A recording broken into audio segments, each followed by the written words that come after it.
Good morning, good afternoon, everyone. Welcome to the first in our series, Why It Matters, Creating and Measuring Successful Online Management, Session 1, Let's Talk Online Engagement. I am one of the co-producers, Adrienne Tadella, Knowledge Management Coordinator of the TOPS program with the core group. And we welcome you all. Thanks for joining us today. Let me just go over a few housekeeping notes for our session in this meeting room. So we will be using our group chat, which you'll find to your bottom right for today for any questions, comments, suggestions that you may have throughout the discussion. Please do type them on there and we'll surely bring it up to Stan and to anyone else. We also will have this meeting recorded, and all of the presentations will be available right after the meeting. We'll send out a follow-up email, and it will also be on our FSN Network website. So without further ado, I'm handing it over to my colleague, Yemisi Songo-Williams, who's our Knowledge Management Specialist, also at the TOPS program. Yemisi. Great. Thank you, Adrienne, and good morning again, everyone. And welcome to this first session of our 2016 summer series. As usual, it's great to have you guys with us today. It's looking like it's going to be quite a full house. We were hoping for a global audience, but many of our registered participants haven't logged on yet, but we'll go ahead and be respectful of your time and start anyway. So now we have about 27 participants online from all over the United States, and that's pretty exciting. There are quite a few first-time participants, so a very warm welcome to you all. And it's also great to see some familiar faces, both from the TOPS program, hi team, and also from the TOPS Knowledge Management Task Force. We appreciate your support. As Adrienne said, I'm the Knowledge Management Specialist for TOPS, and we also have another colleague in here with us today, and I'll let her introduce herself. Hello, my name is Holly Collins. I am the Communications Associate with the TOPS Program and Core Group. Fantastic. Thank you, Adrienne and Holly. So let's take a quick look at the poll you filled in as you joined the event on what you expect to get out of this session. And I think the expectations are pretty similar across the board. A lot of us want to know how we can get audiences to participate more. We want to be able to measure our online engagement successfully, and we want to have a look at those assumptions and see how they are different from the reality of getting people engaged online. And I can tell you that we will be discussing many of those issues today. And the idea for this series really came from a peer learning event that the TOPS KM team held in collaboration with our KDAD colleagues earlier this year. Talking to those colleagues, we realized that we had many of the same challenges and bottlenecks, and many of you shared similar concerns when you were registering for the event. We all seem to struggle with keeping our community members interested and engaged in our platforms. We spent countless hours behind the scenes, sourcing relevant content, sharing this out using a variety of media. We work hard to encourage members to engage more with each other and contribute to knowledge exchange via our various virtual platforms. And yet, after all this, for many of us, engagement levels are still lower than we anticipate or that we hope for.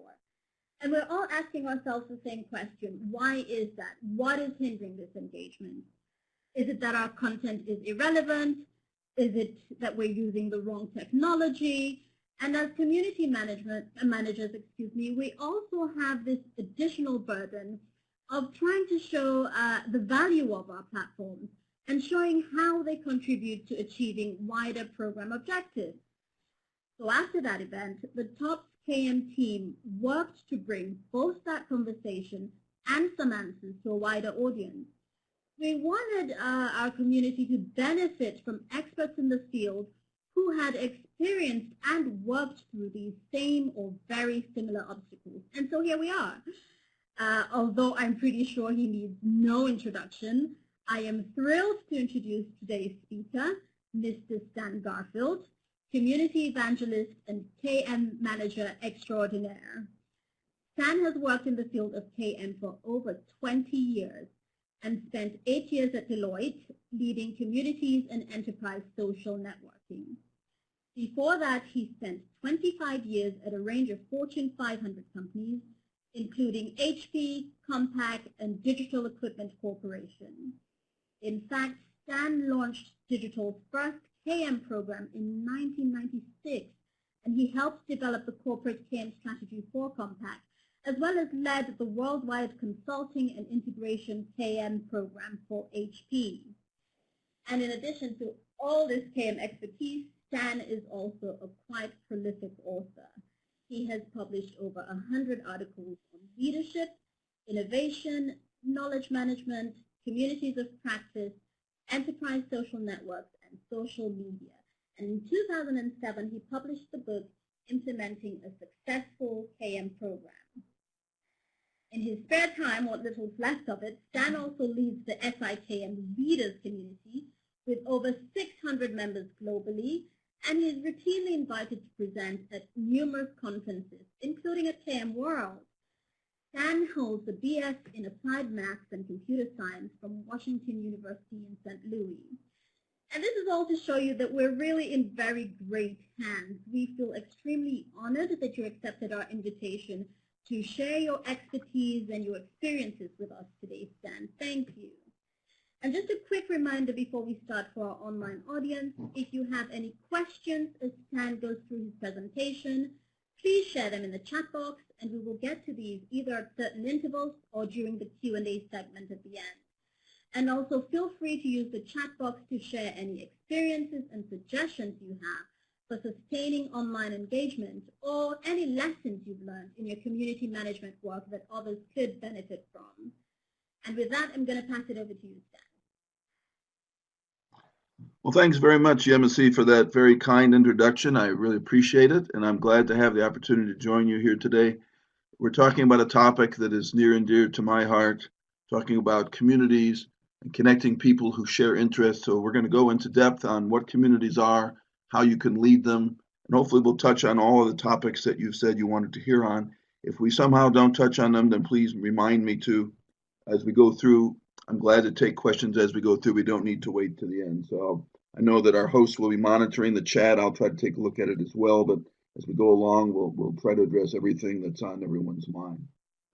So let's start by talking about what communities are. The word community is used a lot and refers to a lot of different things. So what do I mean by it? I mean communities are groups of people who share a specialty, a passion, an interest, a role, a concern, or a set of problems. It's something that brings them together. They deepen their understanding of that topic by interacting. They ask and answer questions. They share what they know. They reuse good ideas. They solve problems together. They develop new ideas together. So the idea is people choose to join a community. They come together because they want to learn more about it, and they want to interact with other people who share the same interest, the same passion that they have. In order to have a community, you have to start with a specialty, a role, a topic, something that unites the community. It has to be about something. You have to have people who are interested in that subject. They have to want to interact through calls like we're having today, through discussions, through online interaction, some way of connecting. It's not just a passive website. It's not just a one-way communication. It's interaction. You have to have leaders, people such as the people leading your community here today who organize calls like this, who spend their time because they're passionate about the subject and they want to bring everyone in the community together to benefit from the connection. And enthusiasm on the part not only of the leaders but of the members. You have to spend your time that you could spend some other way. And if you're going to choose to do that, you have to have enthusiasm and have motivation to engage and spend time together. We're going to go in 10 different tips for leading communities. And the first one is starting with what's the topic. This is often where communities can go right or wrong right from the beginning. And we just mentioned the things that go into it. The acronym for that I coined is SMILE. You'll see some other acronyms scattered through this presentation. I use those as techniques for remembering what it is, that are in the different acronyms. So SMILE helps me remember what it is that communities are about: a subject, members, interaction, leaders, and enthusiasm. But it's important that you not get too broad or too narrow, or that you duplicate something that already exists. And there's often a tendency for communities to forget these principles. So they'll start up a community for something that's already well addressed by another community. That's not generally a good idea. Or they'll pick one that's very, very narrow, a real narrow niche topic, which may not have broad enough interest so that it gets enough members to create critical mass. Or they may choose something that overlaps with something else. So the idea is, in forming a community, first take a look and see if there's already a community that covers the subject that you're wanting to cover. And if so, try to work with that community rather than create another one. Because if you create another one, you're just going to split up the potential audience. You're going to potentially confuse the members. They won't necessarily know which community to join. So it's better to stick with one community, and then, if necessary, you could have a local chapter if they wanted to have local meetings, or if you had a local language subset that wanted to discuss things in their own language. There could be a lot of ways that you could do a subset of a community, but it's better to do it within the construct of a community rather than creating a separate one. And you don't want to have too narrow a scope. People will sometimes say, well, I don't want to include people who aren't interested in this, and then they'll define a very narrow subtopic. And if that narrow subtopic only has a handful of people who might join it, even though it's of great interest to the person who's starting it, the other people may not be out there who share that level of passion. So try to pick a level which isn't so broad that it doesn't differentiate itself from other communities, but it's not so narrow that it's unlikely to reach critical mass. So try to pick a topic that you think will sort of fit it right in the middle, where it's not too big, it's not too small. And then if over time you're part of an existing community and your subtopic gets to be really wildly successful, you can always spin that off later. But start by using it in an existing community rather than immediately starting your own separate one. Publicizing your community. If you've got a community, you want people to know about it so that they can join it. It's no good to create a wonderful community and no one can figure out where it is, what it does, how to join it, so forth, what its activities are. So you have to find various ways to let people know about the community, especially when you're starting out, because you've got to get enough members to make the community successful. So among the ways to do that are to look for distribution lists of people who may already be involved in the topic you're starting your community on. So it could be an organizational distribution list, could be a mailing list of some kind, a subscription list, whatever, something that contains a set of people who are likely to have interest in the topic. So you can let those people know. Now, you don't want to overdo that and bombard them with regular mail, but at least once it's appropriate to let people know about your community.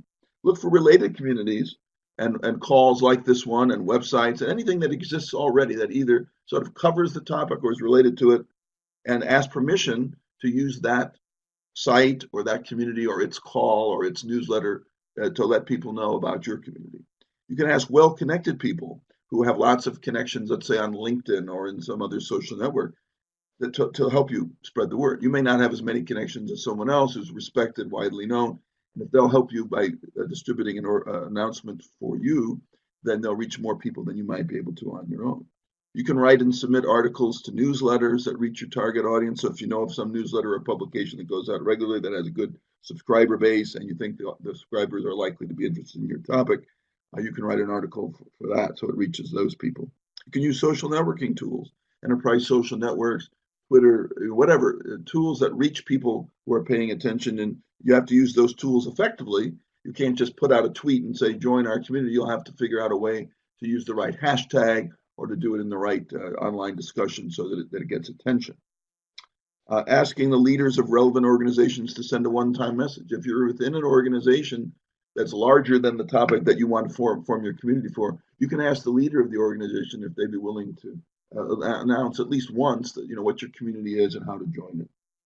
Ensuring that your community is listed. If there's a list of communities for the field that you're in, get included in that list so people who go to that master directory will find your community there and have a link to it. If there are websites that exist that provide information on the subject your community is about, request that links to your community site be added to those relevant websites. You might offer incentives to join your community. If you're starting up and you want to build up to critical mass as quickly as possible, there's a lot of competition for distractions, competition for attention. And when you do that, to cut through, sometimes you have to offer an incentive. That incentive could be when we reach 100 members, we're going to give the 100th member a gift, or we're going to pick at random from our members over the next month to join to give them something. You can construct a lot of different ways to do it so it doesn't cost you too much, but that it still achieves the goal of getting people motivated. I recently did another webinar on how to motivate people to do the things you want, and having incentives is often a good idea to get people's attention. And search personal profiles. This might be in LinkedIn, or it could be in an internal profiling system. Anywhere where people are listed along with their specialties and their expertise, you can search them there and find the people that proclaim a certain expertise that fits with your community's subject, and then you can target them with messages saying, I see that you're specializing in this topic, we're forming a community around that topic, would you care to join? Or maybe you'd ask them to help lead the community or be a subject matter expert within it. So those are some ways that you can publicize. But one note about publicity is that you have to do it on an ongoing basis. You can't just publicize once and then say you're done, because people won't always pay attention the first time. The new people will join who haven't seen the communication before, and so forth. So periodically, pick a judicious frequency. Not you want to do it too often where people get tired of hearing from you. But if you spread it out and you periodically remind people about your community, or you mix it up in terms of which channels you use, so you're hitting different channels at different times, and you repeat that not too often, but often enough so people don't forget or haven't missed it, then that will be one good way to let people know about your community and get them to join. Now, to increase membership, we just talked about ways of publicizing, but why should you increase membership? Why is that important? Why not just say however many people join is fine, or if I got a community with 10 people, that's cool. Well, in fact, our experience shows that if you don't get to a critical mass, which is different numbers have been bandied about for critical mass, it's probably at least 50, 100 is probably more realistic. And we actually did some research at Deloitte that showed that 200 was actually a better number. And the reason for that, why you need larger numbers than just a handful of people, is that only about 10% of the membership of any group, including communities, will ever be active. They may be paying attention, but they're not necessarily going to post anything. They may not speak up and ask a question. And as much as you might want them to, that's just sort of the rule of nature, that people just tend not to be willing to put themselves out and post and subject them to potential scorn. So consequently, if you don't have 100 members, then 10% may not be a very large number. For example, if you have a community of 10 people, that suggests that only one person is ever likely to do anything in it. Well, that's not probably a good plan for success. So if you get up to 100, then 10 people are likely to be regularly posting, and that's enough variety for the community to appear to be lively. So respect that rule of thumb. And by the way, don't try to overcome it. I've seen people saying, well, we're going to get more than 10% to be active in our community. Well, if you can, that's great. I'm not saying that it's not possible. I'm just saying, based on lots and lots of data and lots of years of experience, it's not likely to happen. So better to shoot for a larger community, and then you'll get a good percentage. 10% will be a good number, rather than trying to do it with a smaller number. And you can invite people to join who are part of existing networks. You can use a lot of different approaches to find the people to invite to join, but you should always have a goal of increasing your membership. And once you've gotten past your critical mass, you don't necessarily stop asking people to join. The number of people who join your community is sort of an indicator to you. And I know that the organizers of this call talked about measuring online engagement. One simple measure is just, does your community continue to grow in size? So if you got to 100 members, does it go to 101, or does it stop at 100, or does it start to shrink? If it starts to shrink, that's probably a bad sign, because people are experiencing your community. They're not necessarily getting value out of it, and they're dropping out. So you want the number to continue to grow. It doesn't have to necessarily grow by gigantic amounts, but you want it to continue to grow, sort of an ongoing sign that you're doing good. People are spreading the word. There's word of mouth about it, and the people who have joined are staying members. You can also do this when you get questions. If you're specialized in a subject that causes people to contact you and ask you questions, one thing you can do is redirect those questions to a community. And this happens to me a lot. People will send me questions via email or via Twitter or through LinkedIn or a variety of channels, and ask me questions about knowledge management and about leadership and about communities and so forth. And what I'll do in most cases is I'll try to direct them to the community where that question could be asked, and then I'll promise to answer them in that community. So I'll give them the answer, but instead of giving it just to them, I will give them to everyone in the community. So it benefits more people. And what I tell people is, if you do it that way, if you do it in the community rather than privately, not only will you benefit, but every other member will, but also it allows other members to answer. And those other answers may in fact add to the value of the answer that I provided. So by asking people to join your community as a way of getting their answers, that's another way of increasing membership. And then word of mouth is really important. If people go around telling people, I just attended the community call yesterday, it was really good, that usually will cause people to say, well, maybe I should join. So getting your members to spread by word of mouth because you're doing a good job of hosting good events, having good discussions online, those are important ways of joining the community as well. Let me pause here and see if there are any questions or comments that I should address so far.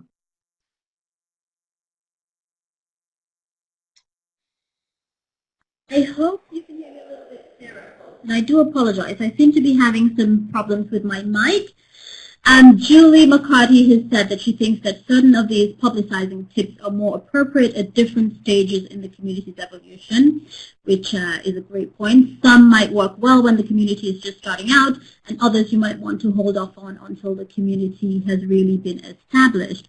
There's also been a little bit of talk about incentivizing.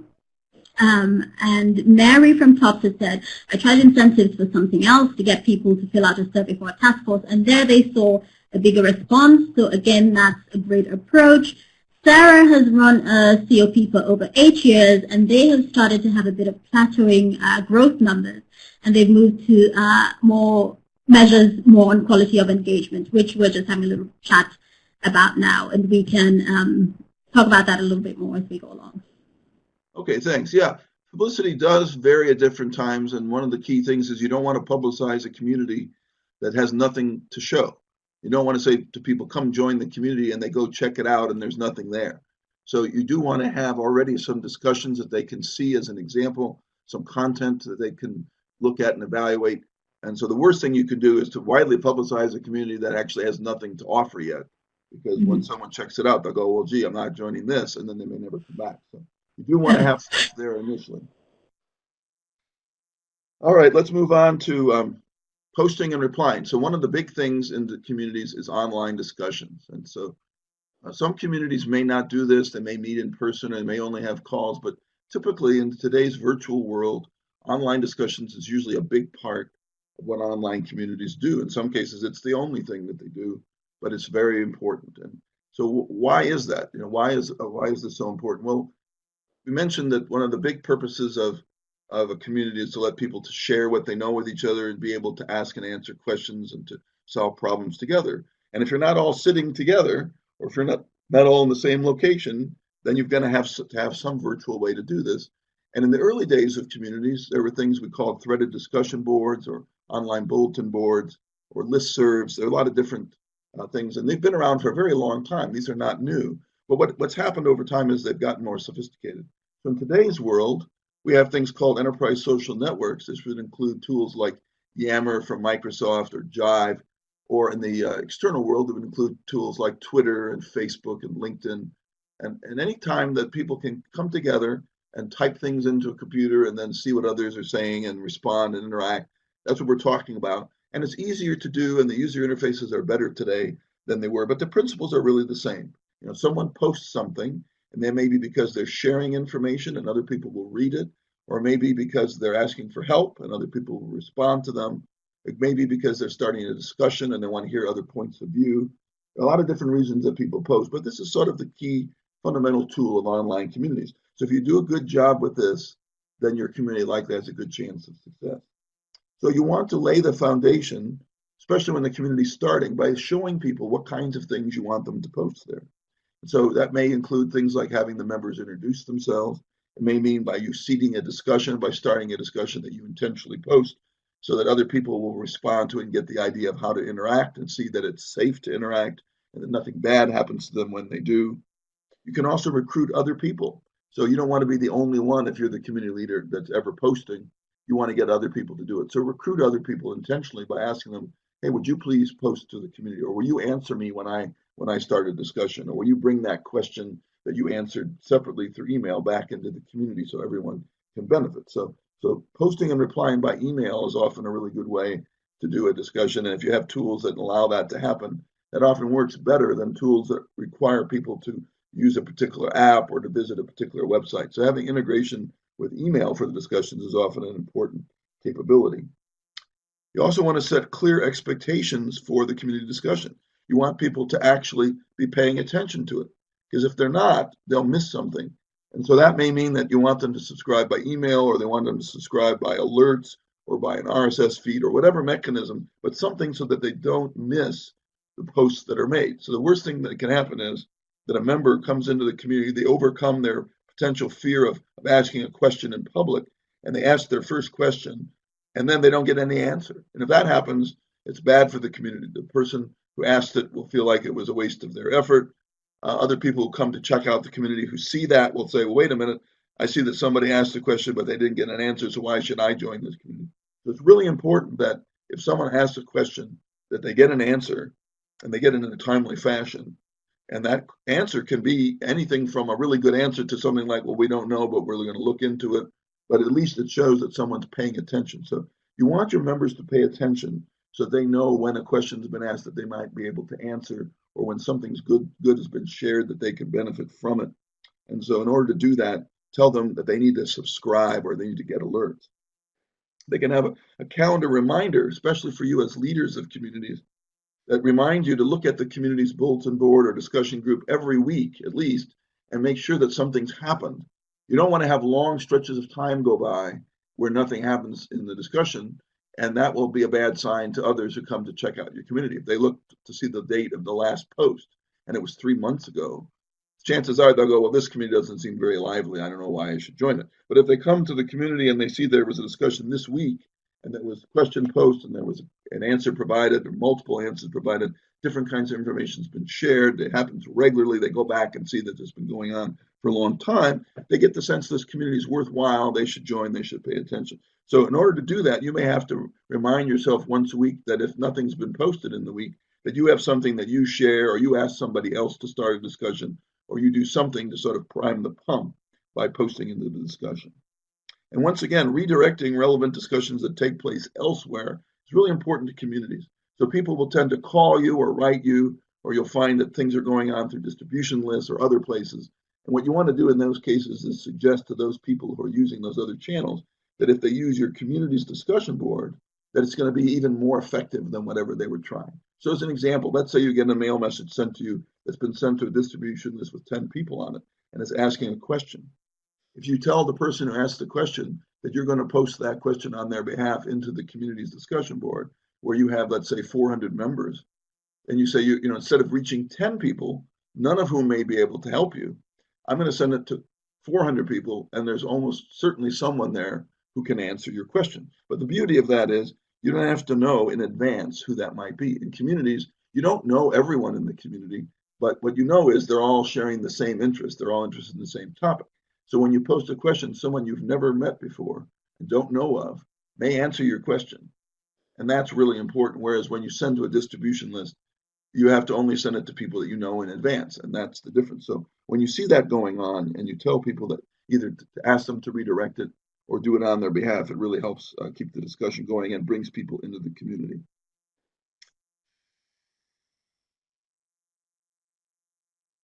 Now, there are a lot of tools. We'll be going through them in some more detail later, but 3 of the tools that are helpful to communities are a blog, a newsletter, and a wiki. Let's talk briefly about them now.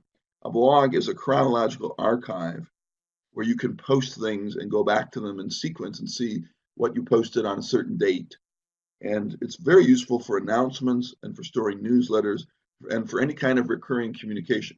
I would advise against using a blog for discussion. A blog does allow comments, but from my experience, it's not as good as a tool for interaction and multi-way discussion as a discussion board or an enterprise social network. But a blog is really good for communications that are more one-way. So if you're regularly sending out a newsletter, you might send that out through an email distribution list, but you can also then store it in the blog, and that makes it easy for people to go back later and find, you know, the July issue of your newsletter because it's stored in a nice chronological archive. A newsletter is generally a good idea because not everyone may be paying attention to all of your other activities. They may not be attending your calls, they may not be monitoring the online discussions or reading the blogs, but if you send the newsletter out to them through an email channel, you can remind them of what's going on in the community. So one good way to do that is to say, hey, this is a reminder that our monthly community call is coming up next week. And by the way, this is what's going to happen if you want to register for it. Here's how you do that. Or you might use it to remind them of a discussion that's going on. There's a good discussion going on in our group right now. If you can weigh in on it, here's the link to the discussion. Please join us. So it's a good way of bringing back into the mainstream the people who may be on the fringes, who aren't subscribing to the discussions, but it's a reminder to them that what's going on and can help draw them back in. And a wiki is a tool for collaborative editing. It allows multiple people to edit the same page.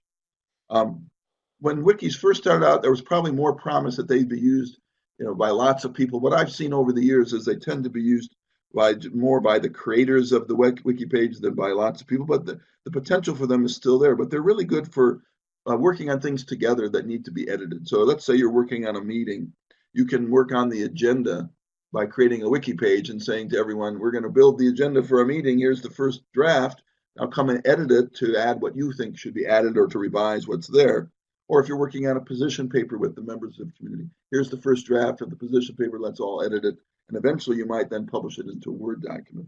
Or you could have a self-maintained list of resources where anybody can come and add to the list. So wikis have a lot of capability, but just realize not everyone is comfortable in editing wiki pages, so don't expect that all members will do so.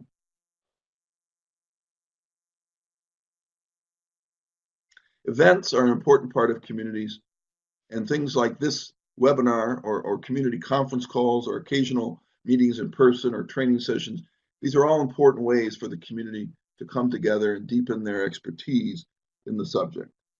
So what I often recommend is that a regular conference call be used in addition to an online discussion. And it's a different mode. It gives people a chance to actually hear each other's voice, to be more personal. It's a way of having more of a human touch. And you know from experience that when you post things, if you don't post them just right, they have a tendency to come off sounding worse than you intended. So email and written communications, if they aren't phrased just right, there's always the possibility someone will take it the wrong way and think that you're putting them down or you're somehow criticizing them. But when you're talking, your tone of voice can help convey a more positive tone. So if you combine the two, then people who know each other from having talked to each other, they can then be more charitable toward one another when they're conversing online because they already sort of know each other, they have some trust, they believe that the person has their best interests at heart. So it's a good idea to combine the two. The ongoing discussions can always be held best in an online discussion board, but a conference call where people's voices can be heard is another good thing to do in addition to that. If you can meet in person, that's even better. It's often hard for large distributed groups to meet in person, but even if you have a meeting once a year or once every other year, or you can meet in conjunction with some other event that goes on that your members tend to attend, then try to get a meeting there. As an example of that, the group that I lead, the SICAM Leaders Community, we have a monthly call and we have an online discussion board, but once a year, the event that's called KM World, it's held in Washington, D.C. every fall. We always get together, those who are attending the conference, we get together and have dinner. So not all 600 members can attend, but we usually have something like 50 or 60 people who are there to get together. So being able to meet in person, even if it's infrequently, is a great way to keep your community strong, to keep trust, to build trust, and to make your ongoing online interactions work better. The purpose for meetings is to stay connected, to share progress, to reuse good ideas, to collaborate on common needs, and often it's to get a speaker to come in like today and speak to you about a topic that you might not otherwise hear about in your community. So you can have a lot of different kinds of calls. You could have a themed call where you invite multiple speakers to talk about the same subject like you're doing here with a series of calls about engagement. You want to post your agenda ahead of time so people know what's coming up. In fact, if you can upload presentations in advance, it gives a chance for people to follow along so they don't ask the question on the call, will the slides be shared or will this be recorded? You can try to make that a rule where you always do that. Then you want to send a reminder message out prior to the call. So even though you've done that online, send a message that says, hey, the call is going to be tomorrow, or the call is going to start in an hour, that kind of thing. And then prime the pump to get people to speak up. It's not always easy for people to speak up when you stop for questions. They may not be willing to speak up on a large call. So if you have a few people that you've asked in advance to be the first ones to ask questions, that often will loosen things up, and other people then feel comfortable asking questions as well. So to do that intentionally, get some people lined up to ask your initial questions, and hopefully then others will follow. Let me stop there and see any other questions or comments so far.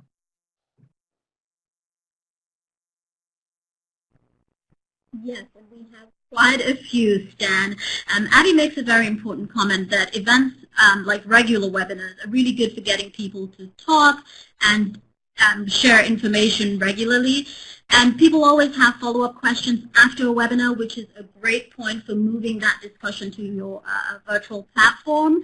There's been a lot of talk about strategies for drawing out lurkers and making them more active posters. Would you like to share some thoughts on that? Sure, thanks for that. It's a common question that I get. And, I think history shows, and my experience shows, that that lurking isn't a bad word. Lurking is a good thing. In fact, if you think about the statistics that I cited of 90% of people are lurkers, some people say, oh, that's bad. How can we get more of them to become active?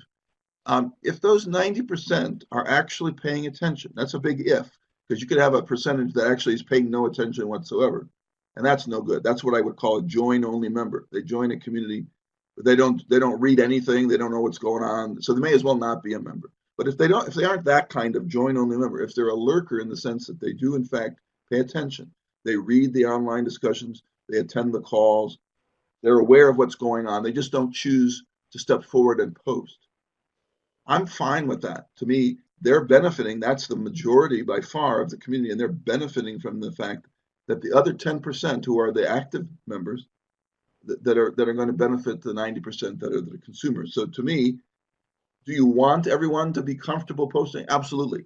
If everyone who had a question would post it, if everyone who could answer a question would answer, for everyone who had something worthwhile to share would share, that's a good goal. But think about that practically.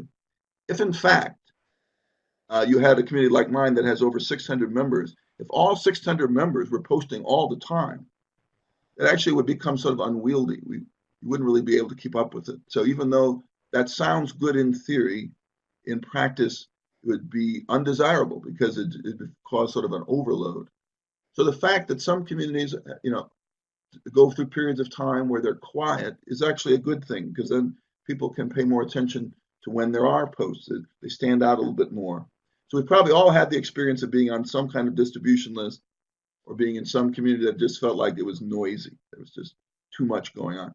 So lurkers actually help by being consumers of information, by benefiting from what the 10% are doing, but not necessarily contributing to the noise level.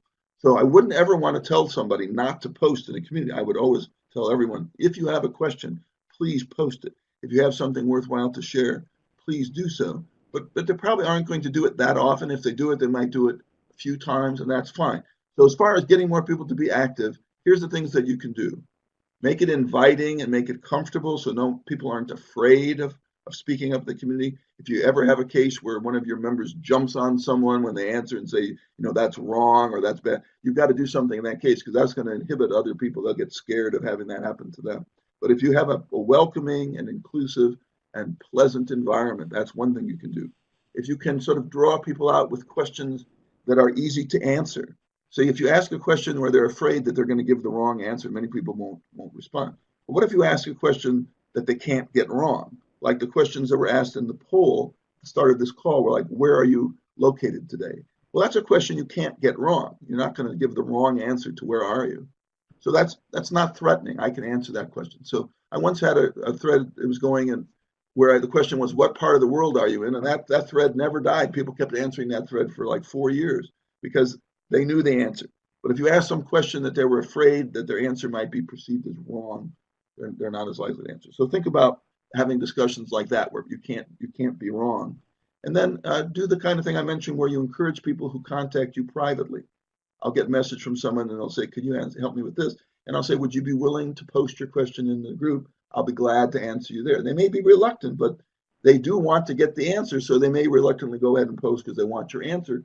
And then if they do that and you give them the answer, in a quick fashion and they get other answers from other people beyond what they were expecting, that will be a good experience. And hopefully then they'll say, okay, that was okay. I'll do it again the next time I have a question. So those are some of the answers. But don't think that lurking is bad. Lurking is okay. It's just that you want to have at least some activity on a regular basis. Great, thanks, Dan. Can I just send one quick one your way before we move back? There have been a lot of questions about moving discussions from different platforms onto your website. So people are happy to have these discussions via listserv, etc. But when it comes to interacting on the website, they're a little bit more reticent. Are there any things as community managers we can try to get these discussions going on our site? Well, each case is going to be different, but the simplest answer that I can give is to integrate your discussions into your website. Don't make them separate. Don't make two different places for people to have to go. Make them one and the same. So as an example of that, I mentioned Yammer was an example of an enterprise social network tool. Yammer is a really good discussion tool. It's not as good as some other things that are done better by other website tools like SharePoint. But you can embed Yammer into SharePoint. And so you can have the best of both by putting your Yammer discussion right on your SharePoint website. And so people come to the website and they can interact with Yammer right there. They don't have to go somewhere else. So to them, it appears as if it's just one thing. And that's what I'd recommend. Don't have your listserv be one place and your website be another. That requires people then to have to go to two places. Figure out a way to have it be in one place or integrate one into the other so it's transparent or that it's seamless. And that's your best way. Otherwise, if you're not able to do that, then you'll have to do things consciously on your website where you link to things in your discussion, or you pull them in, or you have little articles about them, or you write summaries that are taken from the discussion. So that could be another thing. The discussion goes on for a while, and then you have the person who initiated it write a summary of it, and they post that summary as a document on your website. That's another option. But I'm really a big proponent of having fewer places to go and having integration so that from the user's point of view, it's simple and they don't have to do multiple things. All right, let's move on. The next one is to provide useful content. Now, not all communities do this, and it's not necessarily required, but if you're involved in having a website and a community that has interest in the topic, usually there's some information you want to provide to help the members learn more about the topic. So if you have a website, then you want to make sure that whatever is there is refreshed on a regular basis. You don't want the content to be stale or to have no content or minimal content. You should have enough content that if somebody visits the site to check out your community, they're going to look at it and go, that looks pretty interesting. I want to make sure I come back to this site. So it should be current. It should be accurate. It should change from time to time. So if somebody visits it, they don't always see the same thing. And most important, it should be useful. They should value it as that's useful information. I'm glad it was shared here. I wouldn't have seen it otherwise. It's not something that I already would have gotten. Great. So that's one thing. When you have new content, you can communicate it in your newsletter. So I mentioned the newsletter is a good way of reminding people about what's going on. So if some really good new document's been added and people may not be aware of it, the newsletter can say, here's new content that we added to the community site this month. And it's also a reminder that the community is in fact adding content and encouraging maybe them to think about contributing some. You can solicit content contributions from your membership. And it's important that you not be the only producer. Now you're going to produce some of it, but you want other people to as well. So you have to sometimes specifically ask for that and say, this is what we need. Who can help with that? And if someone is asked, if you take the time to ask them, most people, if they can do it, they'll respond. They'll be flattered that you asked, but they won't just do it spontaneously. So figure out what you need, figure out who might be able to provide it, then go and ask them and say, this is what we need. You can do that in several ways. One is a one-to-one communication. And the other is you just post in the discussion board and you say, we're getting, we need some more content about X, Y, and Z. If the members can do it, here's how we'd like to ask you to contribute it. And people will often respond to that. You should recognize your contributors. So if they take the time to respond, thank them for that, praise them for that, mention in your newsletter, recognize them in your discussions and in your sites. You can't do enough recognition. Recognition is a good way of reminding people that when they do spend time, that someone's appreciating that. And then you can ask for content contributions to all the different tools that you have. People need to be reminded about how they should participate. If you just say join the community and then you don't tell them anything further, there'll be some people that won't know exactly what they should do next. And that's where you might get your join only member. They join the community and they're never heard from again. And they aren't paying any attention. So what you want to do is say is the number one thing you have to do if you join the community is you have to be aware of what the community is doing. So you need to subscribe, however that may be. Email subscription is often a good one. Some people will complain that they get too much email already. But in fact, if email is the only thing that they really pay attention to, then they should subscribe by email. There's no point having some other more sophisticated subscription that they don't actually ever look at, right? So as an example, people will tell me sometimes, well, yeah, I set up my email with rules so that when all the posts come from the community, it's redirected into this folder, but then they never go to that folder. So they may as well not be a member, right? It's much better if the communication comes in, they take a moment to check it, and they go, this is either of interest or it's not. If it's not, they delete it. But if it's of interest, then they can do something based on it. So suggest to your members that paying attention doesn't necessarily have to take a lot of time, but it's really important for the community to work well and for them to get benefit out of it. You want them to post. Now, as we mentioned, not everybody's going to do this, but you encourage everybody to do it. You encourage 100% of the members to post, and then you'll probably see about 10% actually post it, to start a new thread or a reply. Attending community events like this one today. There's always more people that say they'll attend than actually attend. There's always way more members in the community than the ones that regularly attend the calls. That's just reality. So in my call where I have 600 members, I might get 20 or 30 people attending a call. Now, I could be sad and sorry about that, but that's just sort of reality. So don't fret over it, but make sure that when you do offer a call, that people know about it, that it's worthwhile, and that the ones that do attend get value out of it. Contributing. We talked about getting people to contribute to your newsletter, to your blog, to your discussions. You tell people you expect them to contribute when they have something that they think might be of value to the other members. And one rule of thumb there is to say, if you think it's of value to you, then it very well may be of value to others. Don't be too critical of yourself, because people tend to be that way. They'll say, oh, I don't think anybody else would be interested in this. Or I think maybe just one person. I'll just send it to my one person. No, tell them, no, if it's of interest to you, it's likely of interest to other people. And if you share it, other people will appreciate you doing that. And then recognize them when they do that. And engage, asking a question, making a comment, giving a presentation. The whole purpose of this series that we're talking about is engagement. And engagement sometimes can be a vague term, but we mean actually doing something, asking questions, answering questions, commenting, presenting, speaking up on a call, posting questions into the group chat during this call. That's all ways of engaging. It doesn't all have to be the same kind of engagement. Not everybody's comfortable speaking. Not everybody's comfortable posting. But as long as they engage in some way, that they actually interact with the other members in some way, that's what you really want to tell them, that you do that. And the acronym that I coined for that was SPACE. So that hence the term SPACE, cowboy here. Now, one way that I recommend is telling people exactly how to use communities is be real specific. Don't say to people you want them to engage. Don't say to people that you want them to collaborate. Those are too vague and they won't know exactly what to do. So be real specific. So here's an example. This was the acronym I coined at Deloitte, which you're welcome to reuse, for the 7 things we wanted people to do. Not just vague things like engage, but tell them, we want you to share. If you have a link to some interesting article, share that in the community. We want you to ask a question. If you have a question, don't send it through email. Don't pick up the phone and call somebody. Post the question in the discussion board so everyone can answer and everyone can benefit. If you're looking for a resource, you're hunting around for somebody who knows something, or hunting around for a document, or hunting around for anything, don't do that scattershot by talking to people in the next cube, or by sending out an email to 3 people.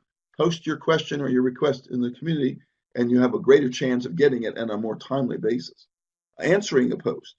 If you can answer, if you see a question that someone else has asked, and you think you can answer it, then answer it. Don't be afraid to answer. Recognizing a colleague. I see somebody posted in here about maybe you can do too much recognition, or you shouldn't. Some people may not want to be recognized. I guess that's possible. My own experience has not been that. My own experience is that recognition is a positive thing, that I took the time to do something and someone else noticed it. It doesn't have to be formal. It could be informal. It could be as simple as a thank you. But I found that whenever I took a moment and thanked somebody, and so I want to thank Adrian and Yemisi and Holly for hosting this event or whatever, that they appreciated that because that sent to them their efforts went noticed, that their efforts made a difference. Somebody took a moment to thank them. So I think thanking people in the community is mostly a good thing. If you have counterexamples, I'm interested to hear them. Inform about your activities. Let people know what you're doing. If you're starting on a project, if you're going to a particular part of the world where other members may be present, let them know that so that they can connect with you. And suggest an idea. One of the more powerful things communities can do to help to innovate, because there's so much intelligence and experience and knowledge in the community. And when you bring it together and bounce those ideas off of one another, you can make them stronger and make a lot of progress.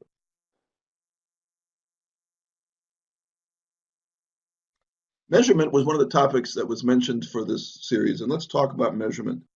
If you measure how you're doing, it really is a good idea so that you don't just blindly proceed wondering if you're doing a good job or not, if your community is successful or unsuccessful. There are lots of ways for you to do that, but here's a way that we use that you are welcome to borrow and adapt. And it starts with defining communities to be in a state of either yellow, which means they're sort of getting by, red, which means that they're not, and green, meaning that they're thriving. And you tell communities that you want them to all be green or go green as your slogan. But what does that mean to be go green? Well, you're going to define it for yourself. There's no universal set of standards, but here's an example that you can follow and you can adapt. For discussion, you want at least one discussion board post, reply, and new thread per week. You might tweak that to something else, but I've suggested 1 week as a good frequency because when you start getting less than a week, it starts to look like the community is sort of idle. So if you set a week as a goal, if you set 2 weeks as a goal, but when you start saying, well, let's have a post once a month, I don't know, that doesn't seem frequent enough for a lively discussion. So you measure yourself in terms of frequency of posts. Second would be communications of some kind, letting people know about what's going on, reminding them about the discussions that are going on, reminding them about the calls that are coming up and the new content that's been added. And that should probably be at least once a month.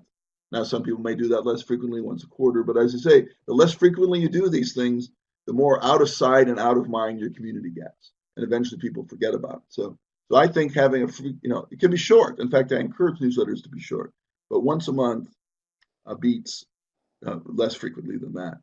One conference call, webinar, or face-to-face meeting. In this case, I said per quarter. I actually like per month better, but quarter might work for you. But pick the interval that works, but it's not so rare that people sort of forget about it. Because when you have a regular cadence, people remember that the calls on the third Tuesday of the month, they remember that, and then they start to remember, it's time for the next month to call. When you have it on a quarterly basis, people don't tend to remember that one. They don't remember that it's the last Thursday of the quarter. So it's more frequent for meetings. It keeps it in people's minds and it keeps them on their schedules and they don't get conflicts with them. Having at least 100 members and increasing over time. Doesn't have to increase by leaps and bounds. Even if it just goes up a little bit over time, that's still what you want. You don't want your community to either stagnate or to fall off.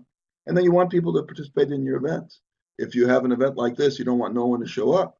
You go to the trouble of scheduling it, lining up speakers, putting on the logistics. You want people to their benefit from it. So these kind of measures can serve as an example. You can use different ones that are more important for you. But the point is, set what you think is important, then measure your communities that way, and tell communities that aren't achieving this that you're going to help them. So if a community is red, say, how can I help you to get out of the red? Can we give you some advice on holding calls, or can we help you with any of the other details of leading communities so that you get out of the red and back to the green? And finally, the 10th point is solicit, find, and publicize success stories. So the community, if it's thriving and doing well, there'll be some benefits to the members. That's got to be true. If not, why are they participating? So you want the members to share their stories of how the community's helped them. And that can be through the discussion board where people talk about it. It can be through community calls. You can have articles in your newsletter, a lot of ways to do it. But the simplest way to find success stories in a community is through the discussion board, because that's where actual interaction occurs. So a typical example will be somebody asks a question and somebody else answers it, and then the original person thanks the person who answered. So you see the example that's listed here. This comes from a Yammer group that I led, where we would post all these success stories into a group called Yammer Wins. And it starts with the person saying, I want to create a custom document upload page. And then that person got responses helping them with that request. And then they responded saying, thank you, I will implement your suggestion. When you can find an actual thread like that in your discussion board, That's your story. You don't need to do extra work. You don't need to ask this person to write anything up. It's right there. You just mine it. You just pull it right out, and you find what the original request was, and then you can show what the answers were, and then you can have the acknowledgement from the original requester, and there's your story. And what I did was in this Yammer Wins group, I would just share those kinds of threads right into that group. And if anybody ever asked me what was the value of communities, I'd say, let's go take a look. We have 300 examples right here. Let's look through them. These are in the actual words of the community members. It's not me making this up. And so it's easy to do, it's frequent, and it's real. So that'd be a suggestion of, but anything that you can do to let people know. Earlier I heard people saying, how do we show the value of our community? Well, this is a really good way of showing the value. Or if people say, why should I join the community? Here's why. Or should we continue the community? Yes, here's why. Or should we continue to provide funding for the community? Well, yes, here's 100 examples of how people in the community were helped during the past year. So if you were to stop the community, then this is the bad impact that would have. So lots of things that you can do, but at the very minimum, look for those examples that come right within the community's discussion and pull them out to highlight the success story. I'm going to stop here and see what other questions, comments you might have. Yes, and we have two. One of them is from Imelda, and she'd like some examples and types of online discussion boards that you think are user-friendly. And you also shared some targets for frequency of posting and interaction, etc., with your community. So number of posts per day, number of calls per quarter. Ashley from KDAD would like to know, how would you adjust these targets for a larger community? So one that has well over 100 members. All right, I'll start with that one, and then I'll go back to you'll remind me what the first question was. So the question about how would I adjust these, I wouldn't adjust them very much. Over 100, these should apply to a community over 100 members. And so even if you have 1,000 members, the targets wouldn't necessarily change. If you have a small community and you can't get close to these, then your number one problem is probably to increase the size. So that's that fourth goal. But once you get up to critical mass, and if this is happening, I wouldn't necessarily say that you have to change the target. You know, you don't have to say we need to post every day. That's not necessarily true, right? It may be. If that's true for you, then fine. You choose what you need. But for me, these are sort of almost universal goals. And the size wouldn't vary. The goal wouldn't vary with size. The thing may vary with your circumstances more than size. So you may have a community that interacts for a different purpose. You know, it may have other differences from typical online communities that cause you to modify it. But I'd say if you pick these goals and you don't modify them too much, so I'd say one post, one new thread in a week, that's a pretty good universal goal, regardless of size. One newsletter per month, probably a reasonable goal. Now, some communities don't have newsletters. So it's not like this is an absolute rule, and if you don't do a newsletter, the community is a failure. It's not. The SICAM Leaders community doesn't have a newsletter, so we wouldn't have that goal. The goal for the SICAM Leaders community that I lead, I would probably say, I want the discussion board to be active. I want there to be answers to questions. I don't want any unanswered questions to be there. I want to keep having our monthly calls, and I want our community to continue to grow in size over time. We haven't been growing rapidly in recent years, but every so often somebody joins, and we haven't been declining. So, you know, we were at 500 and we got to 600 gradually. And so as long as that's happening, you know, that's probably a good timeless goal. So regardless of the size, I'd say the goals pretty much apply. And what was the other question? Imelda wanted some examples of online discussion boards that you think are user-friendly. Okay, so online discussions. So there are many online discussions that work, but I'm going to go back to this example here when I mention it. This is an example of a Yammer thread. So Yammer is one of a number of tools that are called enterprise social network tools. If you're a Microsoft customer, then chances are you already have the use of Yammer as part of your license. But there's also Jive, there's Socialcast, and there are many other tools. I have an online article that tries to keep track, but it keeps changing. The new ones keep being created all the time. Suffice to say that there are dozens of tools that fall into the category of enterprise social network tool. And what they have in common is that the advantage over listserv is they have this kind of nice user interface that you see here, where you see a photo of the person, they have their post, then I have my answer, you see a little photo of me, and I have a link, and it expands the link, and it brings in a little image from the link. So it's more visual. It's similar to what people are used to in the external world with tools like Facebook, Twitter, LinkedIn, and so forth. So people are sort of used to this kind of dynamic, and any tool that offers them that kind of visual image is fine. And they're all pretty similar. They have their pros and cons, but I wouldn't necessarily endorse any one tool over the other. But I would say a couple of requirements for an online thread discussion to be effective. It should have sort of an easy to use, intuitive user interface that's similar to what people are already familiar with from their use of external social media. That'd be number one. Number two, it should have some really good way for people to subscribe to it so that they know when new posts have been made. That could be through email, could be through some kind of alert that comes up on their system, but it has to be a way that they actually will see.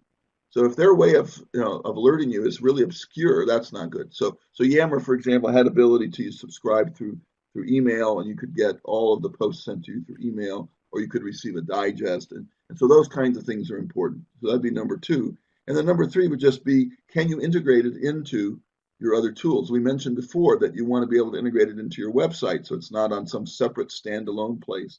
And Yammer allows you to integrate it into your SharePoint site, for example, and other tools similarly can be integrated. So look for that. So if it does good user interface, good form of subscription, and integration, then probably that's a tool that will work. Any other questions from you right now? If not, I'm going to move on to quickly go through, because I want to leave more time for questions at the end, quickly go through 12 components that you can use as part of communities and online engagement. Training, in the sense, every one of these can be viewed in two ways. One is training about communities, about how to use your community, and also training about the subject that your community specializes in.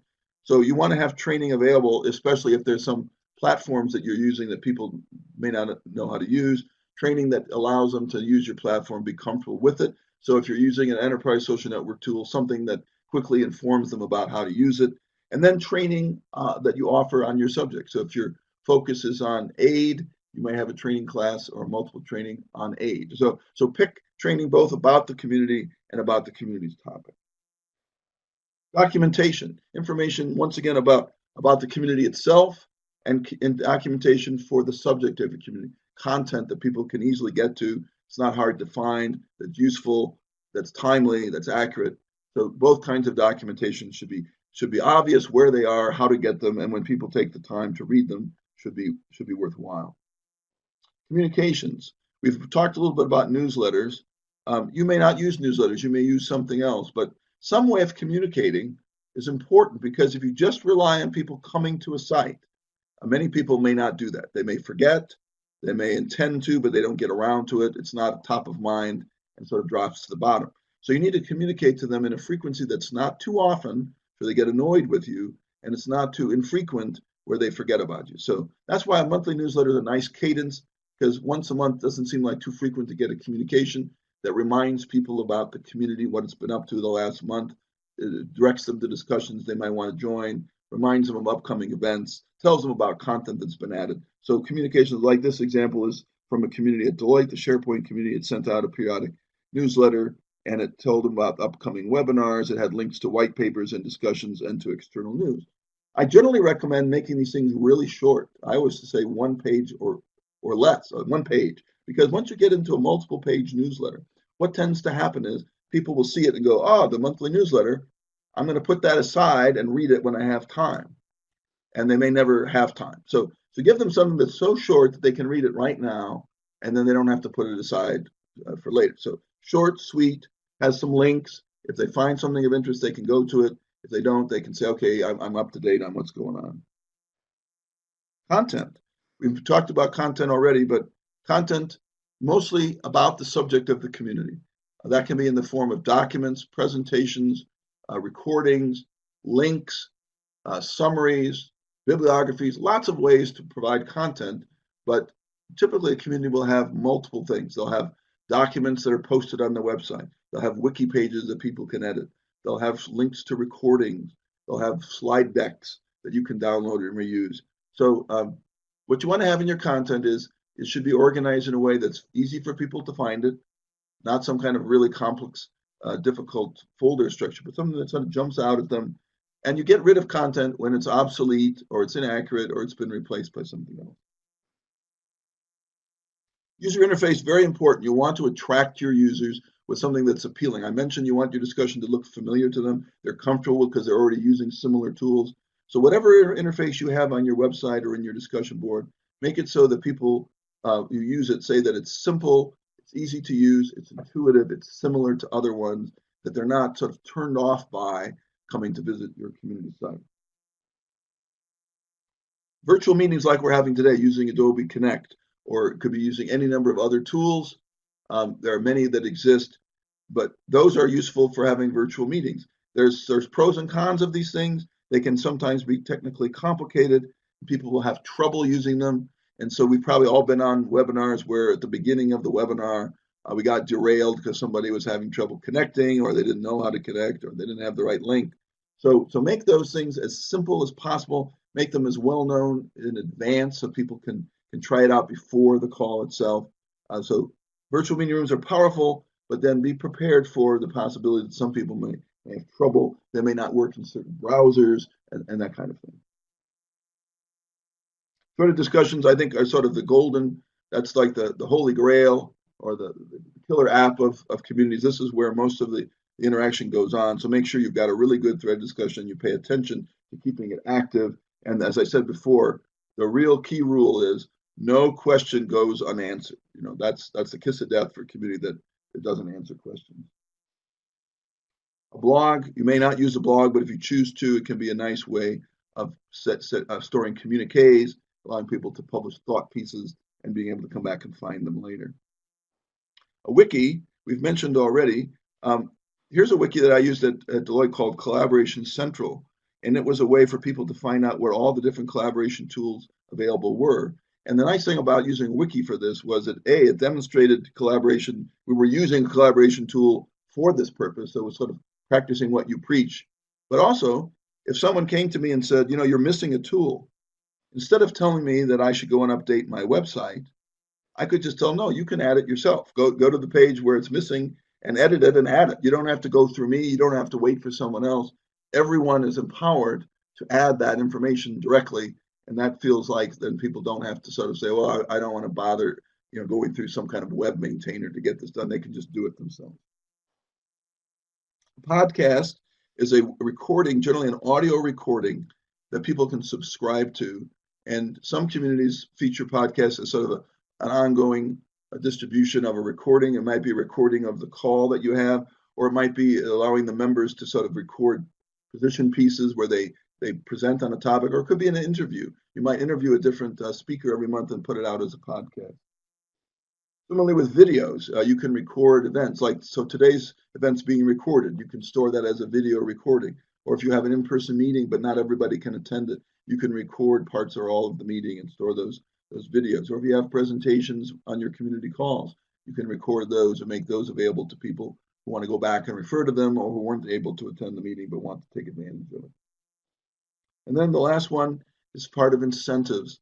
We talked briefly about providing incentives. This is an example from HP when I was there, called the IT Resource Center. I think it's a powerful example because it was a feature that allowed members of the IT Resource Center community who were HP customers to help one another with their problems. What's interesting about this is you could sign up for support from HP and pay for a support contract, but this allowed the customers to help each other at no cost. So I would come into this center and go into one of the discussion boards that they called the forums. I could ask a question saying, I'm having trouble with my HP laptop. The screen is not working. And, you know, anybody have any advice for me? And then another customer would come and answer that and say, well, try this. And if the person who asked for help found that worked, then there's a way of recognizing the person who helped them. They could award them points. There was no financial benefit. There was no tangible benefit, just points. And the points were then shown on a leaderboard that you see to the right here. The top members appeared on a leaderboard. But that alone was incentive enough for these customers to help one another, because they could then see how they stacked up on the leaderboard. And that's something you could use in your community as well. You might say, we're going to offer incentive points for people who post to the discussion board, or we're going to offer even more points to those people who answer questions, or we're going to offer points to people who present, whatever. You can use incentive points tracking as a way of making clear what's important, and also to recognize those people who go along with that. And they can either be administered through an automated tool, through a manual tool, or it could be like in this case, where it's just the members awarding them to each other. You could have that kind of an approach where you say to your members, if someone else in the community is helpful to you, then you can award them points using this tool, or you can thank them using this recognition tool and that kind of thing. So I think that's another helpful component of online interaction. So I'm at the point now where we can take questions. I'm glad to take questions about anything I covered, and I'll open up the floor and see what people have in mind. Fantastic. Thank you for that, Stan. That was really, really so helpful. As we work within TOPS to kind of energize our discussion boards, many of the things that you said really, really spoke to me. And one of the things that I really liked and felt encouraged by was that we don't always have to aim for kind of like an in-depth, thought-provoking post or piece. Sometimes something as simple as just sharing a link is just as useful to your community. So I certainly know that I'm walking away from this with some fresh ideas to try.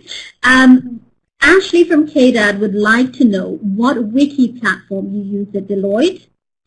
And there's a follow-up question to that from S. Butler. In using the wikis, how do you monitor the accuracy of information or the quality of response? Do you recommend having a content editor or someone who reviews, uploads, edits before posting? Okay, those are good questions. Start with the platform. The platform, when I first joined Deloitte, which was 8 years ago, we were using MediaWiki, and I had a tool called dWiki, which was at the time the only global collaboration platform at Deloitte. I could go into a long discussion about the pros and cons of that. Eventually that was retired, and the wiki that we were using that you saw the examples was part of Microsoft SharePoint. It has wiki capability in it. I wouldn't say it's the best wiki capability. It doesn't really serve an enterprise wiki as well as MediaWiki does, but it definitely provides you with a wiki functionality. So that's what we were using. There are other wiki tools out there that are more designed specifically for wikis and are better at enterprise wikis, but Microsoft SharePoint is what we were using. The question about monitoring content and for accuracy and should it be reviewed, should there be, I think a wiki is a platform that doesn't want formal review. There are other platforms that do. So you may have a website where you're posting authoritative content that you want that to only come from certain people, certain vetted subject matter experts. That's the place for that. But a wiki is not. A wiki should be a place where the members sort of self-police. So let's say, for example, that we have a wiki page where we ask for certain kinds of information to be posted, and some member posts something that's wrong. Well, the way the wiki culture is, someone else will then correct that. So you don't have to have a review. You don't have to have an authority. The community itself collectively represents that. So that's one of the things I would often tell people. So what do you do about a bad answer? How do you prevent that? What if you have a discussion and someone gives the wrong answer? Well, the community itself will deal with that. As long as there are enough people in the community who know enough about the subject and are paying attention to what's going on. If someone provides inaccurate information, they won't just let that go. They'll generally find a way, and there's tactful ways to do this, but they'll find a way for that information to be corrected. So, for example, let's say I post something and it's just wrong, and Adrian sees that. Adrian can either contact me privately and say, Stan, I saw your post, thanks for it, but it turns out that you're linking to an obsolete site or something. Then it gives me a chance to go in and remove that or update it or correct it. Now, if I don't, then Adrian may go and choose to do that. She may go back and say, well, as it turns out, there's a newer site and here's a link to that. Or if it's a particularly damaging kind of thing, the moderator can always remove it. I mean, that doesn't happen very much, but there are ways for that to happen. But I always say communities are self-policing. You don't have to have a lot of authorities. You don't have to have formal reviews. You just rely on the fact that the people in the community are paying attention. And if they see something that's not right, they will take appropriate action. And in a wiki, it's really easy. In a wiki, you just go and edit the page to correct it. So I just go and change the link to the right one. I'll give you an example of that. We had a rule at Deloitte that you weren't allowed to upload any content that we didn't have the rights to, right? So you can't take a Gartner report and take the PDF document and upload it to the site because Gartner owns the content. We don't. But you can put a link in there, right? So if somebody uploaded the document, what I would usually do is write them a private message and say, I'm sorry that you're going to have to remove that document and then you can link to it. And most of the time they would say, oh, I'm sorry, I didn't realize that, and they would do it. But sometimes if they weren't around or whatever, they might not, in which case I would then remove the document and I would just reply and say, here's a link to the document. So So there are lots of ways for that to happen, but I would say for a wiki, you don't use an authoritarian approach. You use sort of the community monitoring it and editing it appropriately. Go ahead, Adrian. Thank you for that. Yeah, thank you for that, Stan. And thank you, everyone, all for the very active group chat that we have today. A lot of great ideas, a lot of participation and comments. I have one big question, Stan. So I know that we talked about, really reading the messages in this discussion post back to Excuse me, could one of you mute your phone? We're getting echoes. There we go. Thanks. Oh. All right. Is that better now? Yeah, it is. Perfect. So, yeah, like I said, like we always, ensure that we redirect all of our discussions and posts back to our main website. But then we also talked about easy to use platforms, I guess, something recognizable that that the general public know. So my question is, do you then, or what do you think of using already existing social media platforms that people are, like they recognize to start your, your community, your online community? Maybe you start a Facebook group and then transitioning that to a discussion platform on your website? Or should these, like Facebook groups or Yammer, should they be more of a support platform? Okay, so that's a good question. And if you can find, and it all depends on each the community and the nature of the content and if it's confidential or if it's not. I would start with, if you can use a publicly available platform that everybody already uses, then you should. You start with the easiest approach and only go to more complicated ones when you have to. So let's take a Facebook group as an example. You can have a private Facebook group or you can have a public Facebook group. You can decide if it's open or it's closed. But people are already on Facebook, and therefore it's convenient to use that because they don't have to join another tool. They're already there. They're already getting notifications and paying attention. So therefore, that's a pretty reasonable thing to do, unless there's some reason why you can't. Right? So if there's some security reason why you can't, or then you may have to go to something else. But if you can, and there's no reason against it, I would start there, and I wouldn't transition. I would just stay there, rather than saying we're going to start at Facebook and then we're going to move to something else. Make that the place, and as long as it provides you with the functionality that you need, or you can adjust appropriately, use the simplest solution first, and only get more complicated if you have to. So Facebook group. There's also something called Facebook at Work now, where there can be an enterprise version of Facebook that has separate access from Facebook, so it's differentiated, so you don't get confused sometimes and put social things in non-social settings. So if Facebook's a good option, there are also LinkedIn groups. If your community happens to be active on any other platform and it works for you, you could use it. For instance, Twitter. Twitter may seem like it's more casual, but there are actually communities that use Twitter for regular weekly chats. There's a group called the Enterprise Social Network Chat that does a chat every Thursday, and they use Twitter for that. So to me, using tools that people already use, if you can do that, that's really good. And then using tools that are different only if you absolutely have to. So Facebook group, good idea. LinkedIn group, good idea. Some other separate website, only if that's your only alternative. Yeah. The reason the enterprise social networks are in existence is most companies, I'm speaking now about private companies, they're not comfortable having discussions going on about confidential subjects in environments that are perceived as public. So even though theoretically you could have a private Facebook group and have it be for a company's business, most companies don't do that because they're wary that someone may inadvertently forget where they are and start talking about the company's internal business in some public Facebook place. So they want more clear differentiation. But if you're not a private company that needs its own enterprise social network, where that would cause you to perhaps use Yammer, you don't have to. You can use some other tool.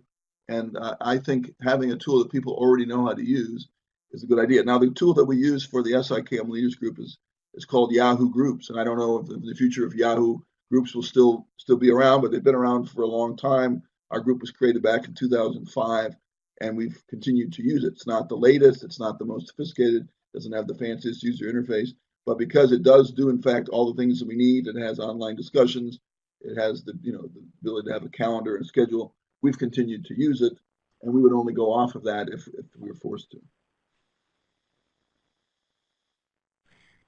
Great, thanks for that, Stan. As we wait for more questions, I just have a really quick one on incentivizing as a strategy for engagement. This is something that we at TOPS have been toying with and thinking through for a while.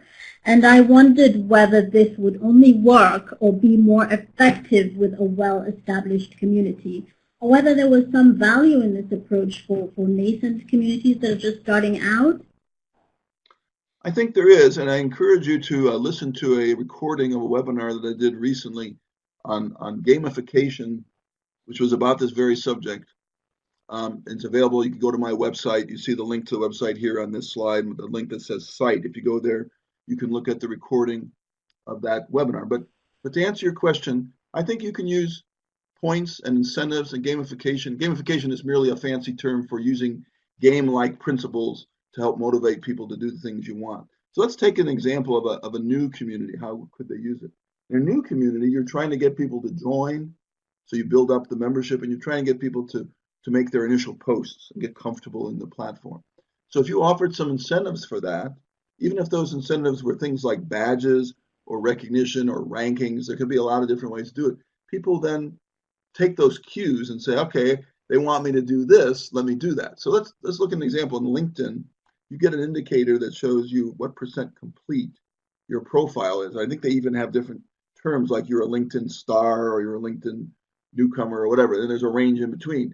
And people get motivated by that. They want to know, what do I have to do to get to 100%? Or what do I have to do to become a LinkedIn profile star, whatever the terminology may be.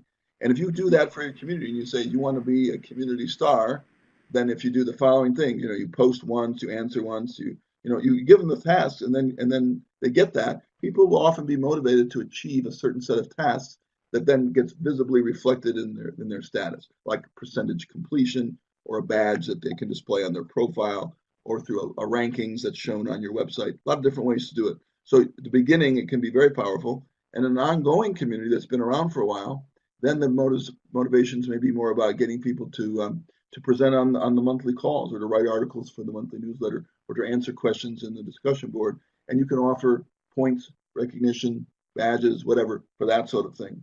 One example is to designate certain people as subject matter experts. And in return for their willingness to do that, you give them a special badge that they show, or they appear in a small box that appears off to the side. Here are the experts in our community. And people may then come to you and say, how do I get to be one of those? I want to be on that short list. Mm-hmm. Okay, then if you answer 10 questions, you'll be added. So you can give them this sort of incentive, something that they want to achieve that's visible, and then you give them the way to do that, and then they get what they want, and you get what you want. Great, thanks, Dan. I think I'm encouraged from the discussions in the chat box and from all you said that we all have quite similar challenges, and it's been really exciting to have you here with us today to share some guidance on how we can address this. And with that, I'd like to thank you very much for sharing your expertise with us today. Like many of my colleagues online, we are also working to build higher levels of engagement on the FSN network. And there are some fresh ideas that you've given us today that we can't wait to try out. So thank you very much, and we look forward to hosting you again in a couple of weeks. And with that said, are there any final thoughts you'd like to leave us with? Yeah, thanks very much for having this opportunity today. On this slide that you see up, there's some links that you can follow. I just want to highlight a few things.